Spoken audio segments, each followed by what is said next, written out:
ரஷ்ய யுக்ரைன் போர்.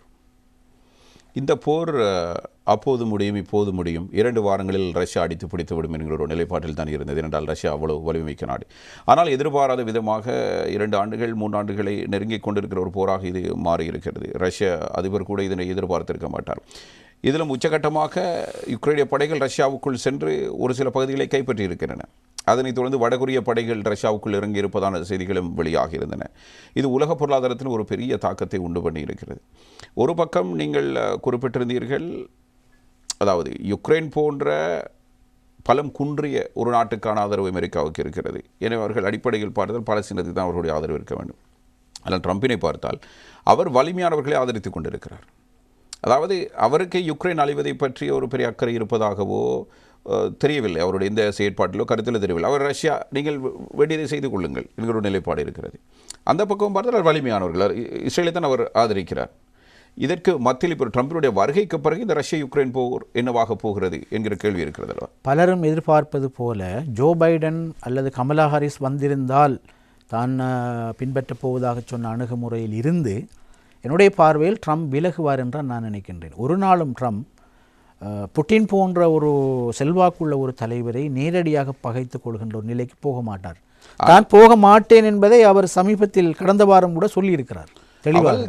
அவர் தன்னை தைரியமாக காட்டிக்கொள்கிற ஒரு கோழையாக நான் பார்க்கிறேன். இருக்கலாம். அவருடைய உளவியல் ரீதியான செயற்பாடுகளை பார்க்கிற பொழுது அவர் வாயால் தாக்குறாரே தவிர அவரால் ஒரு ஒரு தலைவர் ஒரு போரை முன்னெடுக்கிறார் என்றால் அவர் உண்மையில் உடல் ரீதியாகவும் மன ரீதியாகவும் வலிமை மிக்கவராக இருக்க வேண்டும். இவர் ரஷ்யாவை ஆதரிக்கிறார் என்றால் ரஷ்யாவை எதிர்த்து போராடுகிற அளவுக்கு ஒரு துணிகரமான ஆள் அல்ல ட்ரம்ப். ஆனால் வாய் வழியாக அமெரிக்க மக்களை ஏமாற்றுகிற வித்தை நன்றாக தெரிந்து வைத்திருக்கிறார். இந்த போர் உண்மையாக ஒரு நீதியாக ஒரு நேர்மையாக நாங்கள் இந்த போரை பார்த்தோம் என்று சொன்னால் ரஷ்யாவுக்கு இப்படி ஒரு போர் செய்ய வேண்டிய எந்த ஒரு தேவையும் இல்லை. உண்மையில் சொல்லப்போனால் புட்டின் அடிப்படையில் ஒரு இராணுவ தளபதி, இராணுவத்திலிருந்து வந்தவர். அந்த இராணுவ மனோநிலையில் இருந்து தனக்கு செலன்ஸ்கி கட்டுப்படவில்லை என்றால் நான் உண்ட நாட்டை ஒரு யுத்தம் செய்து கைப்பற்ற ஆற்றல் கூட எனக்கு இருக்குகின்ற ஒரு ஒரு ஒரு ஒரு வீணான ஒரு ஒரு சேலஞ்சை நிறுவுவதற்காகத்தான் இந்த போரை அவர் தொடங்கி ஒரு 2 வீக்ஸில் பிடிச்சிடுவார் நீங்கள் சொன்ன மாதிரி அவர் தொடங்கினார். உண்மையில் என்னுடைய கருத்துப்படி புட்டின் படு மோசமான ஒரு கொள்கை தான் இது. ஒரு சின்ன நாடு என்னென்றாலும் உலகத்தில் எந்த ஒரு பிரதேசத்திலும் பிராந்தியத்தில் இப்போ கலிஃபோர்னியாவில் லாஸ் ஏஞ்சல்ஸிலும் பற்றி எறிந்தது இந்த உலக நாட்டு மக்களுடைய செல்வம். நாங்கள் அப்படி தான் பார்க்க முடியும். இலங்கையிலே எங்கேயாவது ஒரு கலவரம் நடக்குதுன்னு சொன்னால், ஒரு கடை பத்துதுன்னு சொன்னால் அது இந்த நாட்டினுடைய சொத்து. அது பற்றக்கூடாது, அது எரியக்கூடாது, அது அழியக்கூடாது என்று தான் ஒரு நேர்மையான ஒரு மனுஷன் சிந்திக்க வேண்டும். அதை உலகத்தில் எங்கே நடந்தாலும் சரி. இப்போ பாருங்க, உக்ரைன் இதனால் எத்தனை $1 பில்லியன் நஷ்டம் ஏற்பட்டிருக்கிறது. அவர் எதிர்பார்த்ததை விட யுத்தம் நீடிப்பதற்கு இன்னொரு காரணம் என்று சொன்னால் உக்ரைன் மட்டும் தனித்து போராடி இருந்தால் அது உண்மையிலே எப்பொழுது விழுந்திருக்கும்.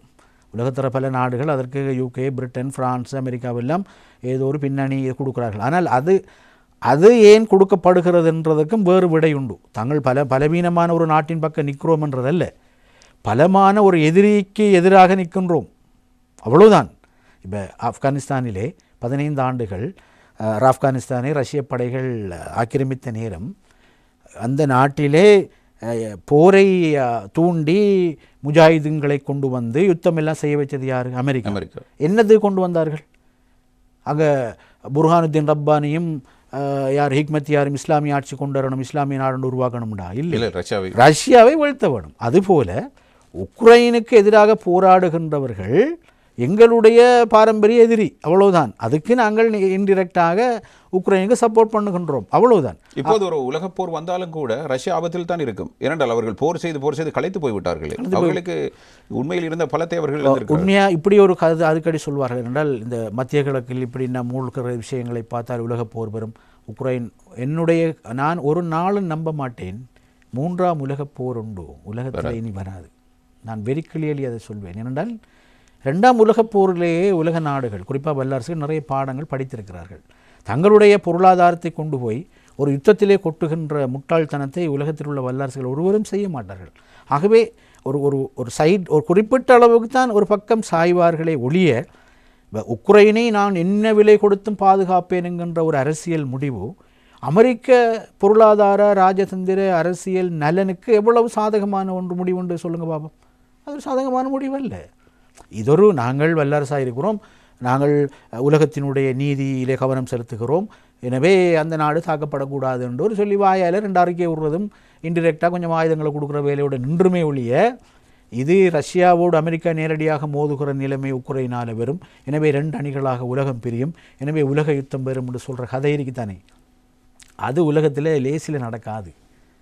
அது சாதாரண ஒரு முடிவல்ல. ஏன்னா 2 உலக யுத்தத்தை உலகம் கண்டுட்டு அதில் எத்தனை மில்லியன் கணக்கான உயிரிழப்பு, எத்தனை பில்லியன் கணக்கான சொத்து இழப்பு, அதுக்கு நேரடியாக இந்த நாடுகள் வராது, அது ஷுவர், அது வெரி கிளியரான விஷயம். அது உலக யுத்தம் ஒன்று இதனால் மூலம் என்று இந்த வார் இன்னும் கொஞ்சம் நீடிக்கும். இந்த உக்ரைன் போர் இன்னும் நீடித்து புட்டின் ஒரு கட்டத்தில் தானாகவே தன்னுடைய படையை விலக்கிக் கொள்கின்ற ஒரு நிலைமை வரும். அப்படி ஒரு கௌரவ என்ன பிரச்சனை, புட்டினுக்கு பிரச்சனை, கௌரவ பிரச்சனை. போயிட்டோம் 2 மாதத்தால் அடித்து பிடிச்சிடுவோம்னு போனோம், இப்போ இவ்வளவுக்கு நீளுது, அவனுள்ள படையும் இங்கே வாரான், இப்போ திடீர்னு மாதிரி பின்வாங்கி நான் யுத்தம் செய்யலைன்றால் அவருக்கு ஒரு அவமானமாக, தேசிய அவமானமாகிவிடும். எனவே அந்த அவமானத்தை தாங்கிக் கொள்ளாமல் யுத்தத்தை அவர் தொடர்கிறாரே ஒழிய, இதில் உலக யுத்தம் படிக்கிற அளவுக்கு ஐரோப்பிய அமெரிக்கா இதில் தலையிடும் சொல்கிறதுக்கு இல்லை, ஒரு நாளும் தலையிடவும் மாட்டாது.